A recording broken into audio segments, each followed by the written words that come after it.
Hey everybody! This time, let's try something really simple, something that works more as a one-time effect or an exercise for understanding some of the algorithms we often use in shaders. And who knows, maybe even such an unusual effect could find a place in some extravagant game. So let's get started.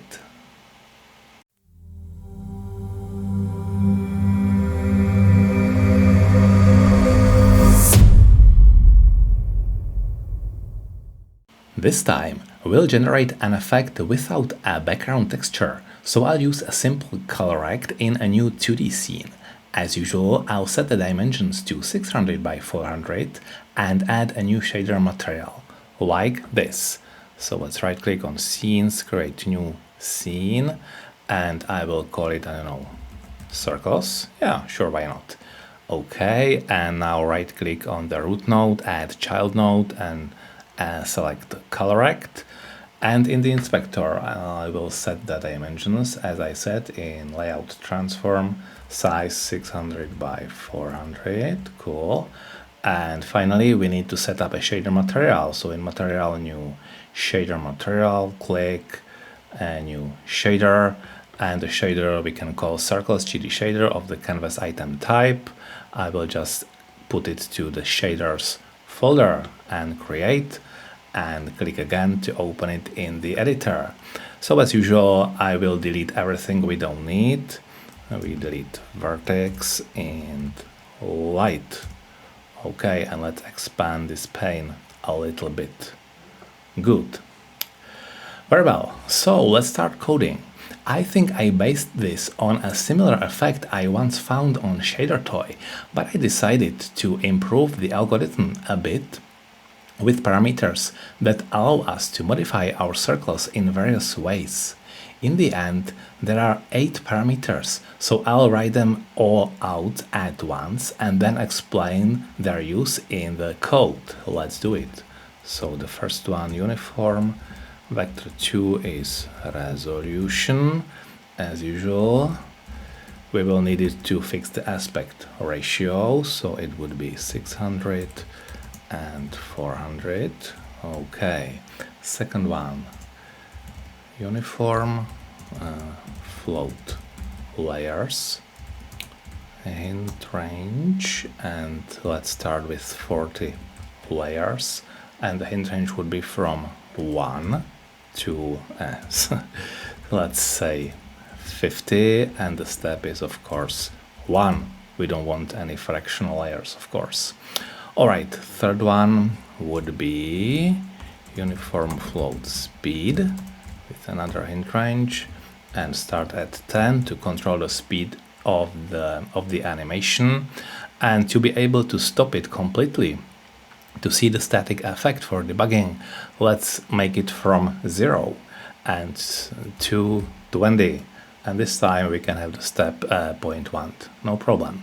Alright, now we want to set the color of the effect, so it would be uniform vector 3, circle color, source color, so we get the color picker in the inspector, and let's start at white. Okay, and finally 4 other parameters to specify the circle size, edges, blur, and other things. Let's do it. Uniform float circle radius with a hint range, and it would start at, I don't know, 0.1. And since we want to experiment with really small circles which almost resemble dots, let's start at 0.01 to 1 and the step 0.01. Okay, and to save some time, I'll just copy and paste 3 times and rename these parameters. So this one would be edge, the third one is blur, and finally we want brightness. Okay, and let's fix the values. The edge, I think I start at 0.5, so is the blur, and so is the brightness. And I think that we can start the hint range at 0.1 in... No, blur can be totally turned off, and so can be the brightness, which is from to 1, okay. This one I set to 10, and this is 1. Great. So we have our parameters, but now how we will use them? Our effect consists of a large number of circles, so we could use a function to draw such a circle. Let's write it. Okay, and it would be float to return the color, circle, and the input parameters. Vec2, center, position of the center of the circle, float radius, I think this is clear, float blur to blur the edges, and finally float edge to set the thickness of the edges. Okay, and now this is an algorithm I think I used in one of the previous videos when I was working with geometric shapes. So it is simply an adaptation of that. I will just write it down. So float D is length center. So basically the distance from the center, I mean distance of the center from the origin of coordinates. Now float C, and now smooth step. Why we are using smooth step, I will explain briefly. Let's just do it. Negative blur, positive blur, and radius minus D. Alright, this is the first one, and the second one, C, would be multiplied by another smooth step with an inversed range, negative blur, and radius minus D minus edge. Okay, and finally we will return the value C for circle. Okay, so as we know from previous videos, the smooth step function, this one and this one, is ideal for drawing an object with a blurred edge. But why do we have two smooth steps here? It's the same principle I used, for example, in the video with the shockwave effect, where I created a ring in the same way. Basically, if I only had one smooth step here, the first one, I'd get a solid circle, whereas multiplying it by the second smooth step creates a hole inside, giving us a ring with adjustable thickness. Okay, and because we don't want to draw just one circle, but many circles in multiple layers, we'll define a function for rendering such a layer. To repeat the circle in both vertical and horizontal directions, we will use the fract function, which returns the decimal part of a number, so it would be a value in the interval from 0 to 1. Let's do it here. Float, let's call it layer, and we will again need UV coordinates of the current pixel. And now, as I mentioned, we will use the fract function, so it would be fract of UV and minus 0.5, because if we don't do that, the circle would be cut in half. We want to display the full circle, so that's why we need to subtract 0.5 from the fractional coordinates. And we will return a result of our circle function applied on these parameters: UV coordinates, circle radius, which is one of our uniform parameters, this one. Then what we need now, radius, blur, edge. Okay, so blur would be simply circle blur, and I think the value is too high, so let's divide it by 100, which is equivalent to multiplying by 0.01. And finally circle edge, and again it's too big, let's divide it by 10. Okay, that's it. We have a function to return the layer of circles, and the preparations are done. Let's move on to the fragment function. As we know, the fragment function is the place where the actual rendering will happen. So I'll start by shifting the origin of the coordinates to the center so that the final effect is nicely symmetrical. And I'll also adjust the aspect ratio to ensure the circles are drawn as actual circles, not ellipses. Okay, let's delete this comment and start. Vec2 UV would be UV minus 0.5. This is the shift of the origin because, as we know, in UV coordinates 0, 0 is top left, 1, 1 is bottom right. So this center would be 0.5, 0.5. If I subtract 0.5, we shift 0, 0 exactly to the center. Okay, and now the aspect ratio. We have the resolution parameter here. Let's use it. UVX would be multiplied by resolution X divided by resolution Y. Cool. And now for the layers. We'll create them in a loop, and for each layer we'll set a different circle size to achieve a spatial effect. Like this. Vector 3 color is vector 3 0. We will start at black color and accumulate the layers by adding them to this variable, and the loop I mentioned for float I from 0 to number of layers I plus plus. Okay, so first we'll calculate the zoom factor based on the index of the current layer, this one I, and the time offset because we want the layers to move towards the camera. Float zoom would be fract of I divided by layers plus time multiplied by speed, and I think it would be too fast. Again, let's divide by 100, multiply by 0.01. Okay, and now for the size of the circle in the layer. We'll calculate it as a linear interpolation between values that are the result of previous experiments using the calculated zoom as the weight factor. So the result produced these constants, mix from 30 to 1, and I set zoom factor as the weight factor.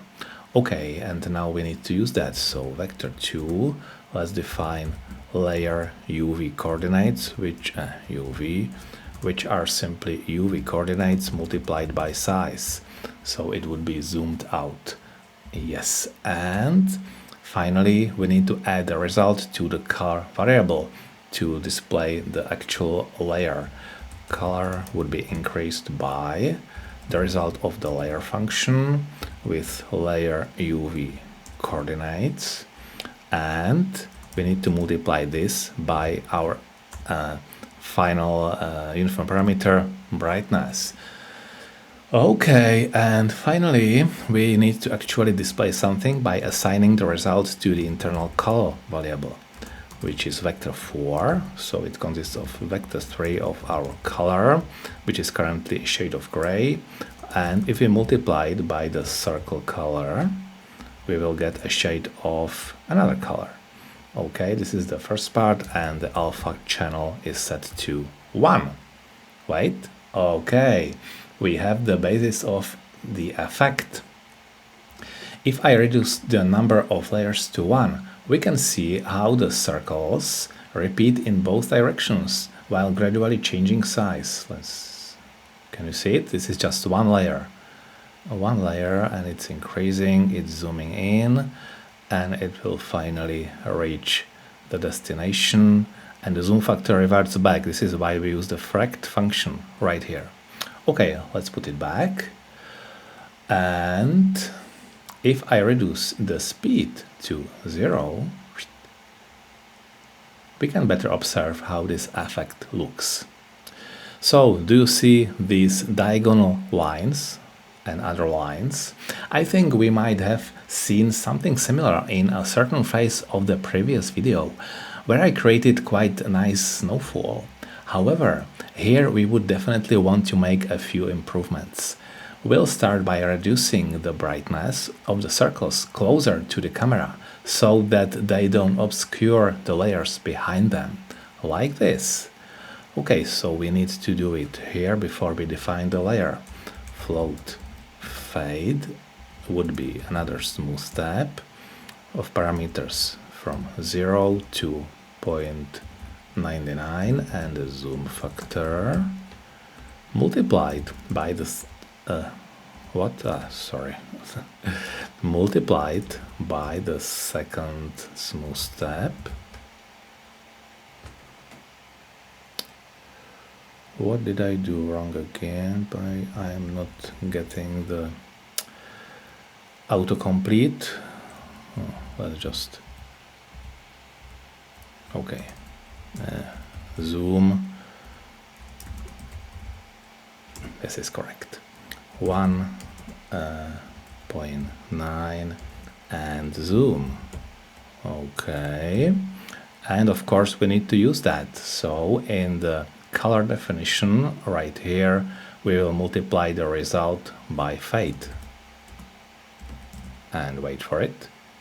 Okay, much better. Let's see how it looks when it's moving. Again, it's much better. By the way, if we wanted to track just one row of circles, we can simply modify the layer function by removing the repeating factor like this. Let's get back to the layer function, and instead of rect UV, we will simply use UV. And we have just one line. This is pretty cool. Alright, so let's get back to the complex effect by reverting. Great, and let's get back to the fragment function. So what now? If we will find the movement of the layers too linear, we can incorporate a bit of a swing into it using the sine function. As a result, the layers will sway slightly. So I think I can put it here after the zoom. Float swing would be using the sine applied on the time factor and multiplied by speed. So if we use it here and add swing to this edge parameter, now we can see how it's swinging. Pretty nice. Okay, and what if we want these streams of circles to twist a bit, as if we were flying through a wormhole? Again, we can use trigonometric functions for a periodic shift of the coordinates, something like this. So let's improve the layer UV coordinates. Layer UVX would be increased by sine zoom multiplied by, for example, 3 and increased by time, and the result would be multiplied by 0.4 to reduce the swing. Otherwise it would be swinging too much. Now we can see it in the x direction. Let's add the y direction. Layer UV dot y is increased by, and this time let's try cosine zoom factor multiplied by, for example, 7 and again plus time, and multiply the result by, I don't know, 0.2. Let's wait. Okay, I think it is swinging. It is pretty nice. And very well, I think that should be enough for now. Let's try playing around with the parameters a bit. So for instance, if I increase layers to 50, so it's pretty much the same. If I increase the speed, it's faster, or we can make it slower, of course. The color, let's try something we had at the beginning of this video, like this azure color. We can increase the radius. Now it's pretty big. We can increase the edge or decrease, so very thin circles. Modify the blur, now it's very blurred, and of course we can work with brightness. Bright. Okay, I think that could be enough. Thank you for watching. I think this is a pretty good demonstration of how the GPU can process all pixels in parallel, so repeating a simple pattern has virtually no impact on overall performance. Instead of circles, we could display squares or other geometric shapes, and the principle would be exactly the same. If you manage to use a similar effect in your game, I'd love to read about it in the comments. So for now, I wish everyone great success with their game projects. Take care, and I'll see you in the next video.